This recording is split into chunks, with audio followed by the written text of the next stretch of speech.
grade. Billy Johnson covers a hook to the belt, goes into the record books as a TKO. 2 minutes, 35 seconds of the third round. The winner, medical school student with pinpoint accuracy.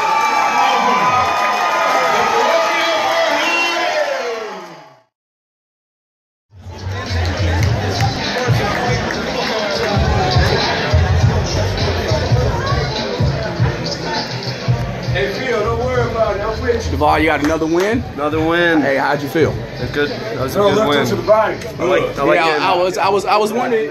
You looked a little different in there. You know, yeah, I wanted to get rounds in. You know, take my time a little bit more. Yeah, what's up? Yeah, what's up, brother? Good job, so you want to get some rounds in? Yeah.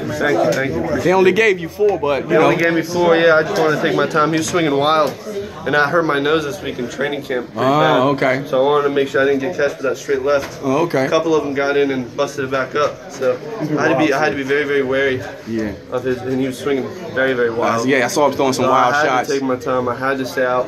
I knew I had the power to hurt him. It looked like after the first round you started timing a little bit because you saw them wild punches coming in. Very wild shots. I knew my nose was messed up, so I knew I couldn't get hit anymore. So you had 2 things going. You was trying to keep from getting hit in the face. Yeah, and keep from getting hit in the nose. Yeah, well. and it was a southpaw, so I had to keep worrying that straight left. Yeah. He had a good jab. He was trying to post me with his jab a little bit. And I kind of let him do that, just to let him get comfortable and do what he was doing, because it seemed like I caught him between shots. Yeah, and so then I let him post up and I let him throw shots so I could throw counters and stuff like that. Yeah, and you know you've been away for a little while, but now you're back into the ring. I normally ask the fighter to grade the fighter, but grade themselves. Actually, I'm gonna ask the coach. What you give him? I give him an A. And I'll tell you why. Because he does exactly what we tell him to do every time. He's a warrior. He's going to go in our fight. If we got to pull him back with a chain, a big chain. And when this kid, we knew he was wild. He comes in. He's only fought undefeated fighters. He comes in swinging wild. He's a strong kid. And we had we had a knockdown in the first round and a knockdown in the second round. So we knew we were up, 10-8, 10-8 on 2 rounds on a 4-round card. I said, Devar, just take your time. Look for it. That left hook, the body's going to be there. It'll come, and that's what ended the fight. The guy had a chin on him, but his body can't take this. Yeah, exactly. You know, you have a lot of power. You know, it looked like you're a little leaner, but your power's still there. And also I knew I couldn't throw my left hook as much to the body because of the southpaw. It's hard to get that angle on him. I threw it in the corner when I was going into the third because I caught him off the right hand with the left hook to the body. I kind of noticed that, but they noticed that more, and they told me keep throwing that left hook to the body. So I started looking for it a little bit more, and that's what ended the fight in the third round. So I'm glad I listened to them. Yeah, it sounded like it was like listening to instructions, like you were saying, because I was noticing that as you were going through the rounds. Is you was making adjustments because your corner was telling you, and I heard you, Jason. You was, giving him all the instructions. You was telling him what you saw, and he was actually doing what you was yelling out. So that's a good thing for you guys. We always try to do that. Thank you. I appreciate you, Juan Marshall. All the boxing along the Beltway News, very professional. Thank you. Thank you. Telecast. I appreciate that. I look forward to seeing you again for my future fights. Thank you. Trust me. I hope to be there. Thank you. All right. Thanks a lot, guys. All right. Hi again, everyone. Gary Digital Williams here at the Crystal City Hilton in Arlington, Virginia. Talking with a young man who came back to us from his medical studies and scored a vicious knockout here tonight at the Crystal City Hilton. We're talking about Devar, Jengawar, Ferhadi, King Promotions boxer, and first of all, great win. No question about that. Biggest surprise, your first knockdown, straight right hand to the head. we can talk about the body shots all throughout his career, but set that first knockout. So this guy was the last minute replacement. We've been training 5 weeks for a right-hander, and now we just started training for a southpaw 2 days before the fight started. So we've been working on my right hand a lot recently in the last year or so, making sure we're straight, we're not leaning over. We knew that'd be a big weapon in this fight. And once they said it was a southpaw, I knew I had to use it even more. So I knew I wasn't going to lean in, I knew I was going to throw it, not throw it with the intent to knock out, because it would be difficult to do that. But I knew I was just going to throw it crisp and how I needed to do it. And sure enough, he came in with the left hand at the same time I was coming in with the shorter, nicer right hand, and I ended up dropping it. It was a very game opponent, so I could see in his eyes right away that he was going to get up.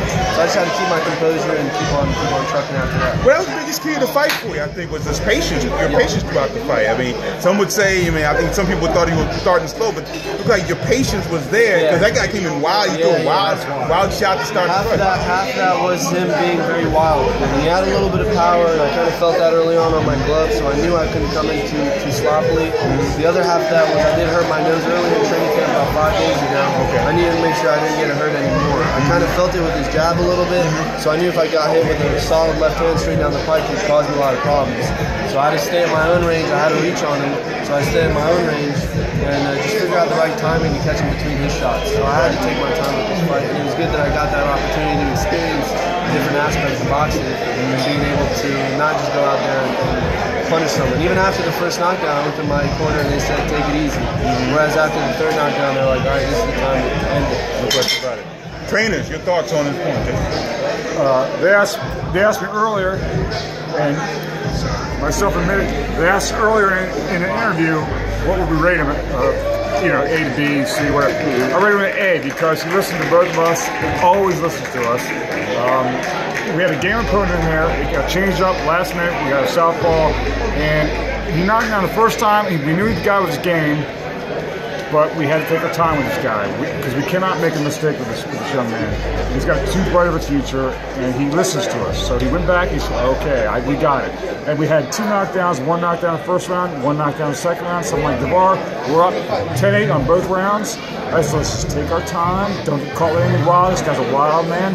Let's just take the time to find that left hook to the body. And he found it. And we found out left hook to the body. He wouldn't get back up because you hit him all day long with his head. That guy was tough. Yeah. But that left hook to the body, take it from Devar. Who handles the conditioning? You handle conditioning, or Jason handles conditioning? It's a joint thing? Okay. And a guy named Frank Shepard. He's injured right now, but he's a very big part of our training camp. Yeah. Because I was, like I said yesterday, he looks a little leaner now, but he still has that power. That's what I was, interested in. We've been trying to manage the power and him being as lean and his weight, because he's 6'3" +1/4" now, and he's weighing at 165. I mean, he's got the hands the size of George Foreman, but I mean, we had a hard, hot camp. Probably took a little bit too much weight off, but it happens. We got a lot of miles in running, a lot of miles in on the pads, in a hot gym with no air conditioning. They say he took a little bit of weight off, a little bit too much weight off, you think? It would have been nice to be a little closer to 68, but Okay. How you feel with that? You feel okay? Surprisingly, I felt great. I guess my scale was off because I woke up at 167, 166.8, and so I even ate a little bit, drank a little bit after that to come up. So when I came at 165, I was surprised at the weight, but I was more surprised at how I felt. I felt great. I think that just was a testament to the conditioning, like you said. Frank Shepard, our conditioning coach, really handled the situation very well, and we just came into this game in very good shape. I entered that third round strong, mentally and physically. I just knew what I had to do, and I executed the game plan pretty well. All right. Good enough. Final question. Well, before we get to the final question, how's school? School's going well. I just finished out my 30s. It's supposed to be the toughest year. I do have to take my United States medical licensing exam, the first step of that, to officially be licensed in America as a resident, as a doctor. I'm looking to either take that this winter or next summer. And so boxing kind of has to take the passenger seat when I'm studying for that exam. It's a very big exam. It's a very tough exam. And it also puts a stamp on me being official. They say I'm a medical student in the ring, but to actually have a piece of paper that says he's an officially licensed practitioner in America, that puts me on a whole nother level. And I think that will help mutually benefit my boxing and my medical school. Well, and we go back to that schedule again. How does that schedule affect what's going on? It's doing well. 9 months out of the year, boxing takes a back seat. I just get my conditioning in, and I get my lifting in, and I just stay in relatively good shape. 3 to 4 months out of the year, when I'm back here, I hit it with my strength and conditioning coach, Frank, and my coach actually came out to Kurdistan with me in late June to help me sharpen my boxing skills, so that when I came back, I could hit the ground running, so to speak, which proved to be very beneficial. We fought a little later than we thought we would in August because he came out in late June, but I mean, it was just a long training camp, and as you saw in the ring, it allowed us to take our time, really be precise and accurate with those punches. All right, Team Ferhadi remains undefeated tonight. Great performance tonight, knockout win over Chris Ferhadi. Gentlemen, thank you very much. Congratulations.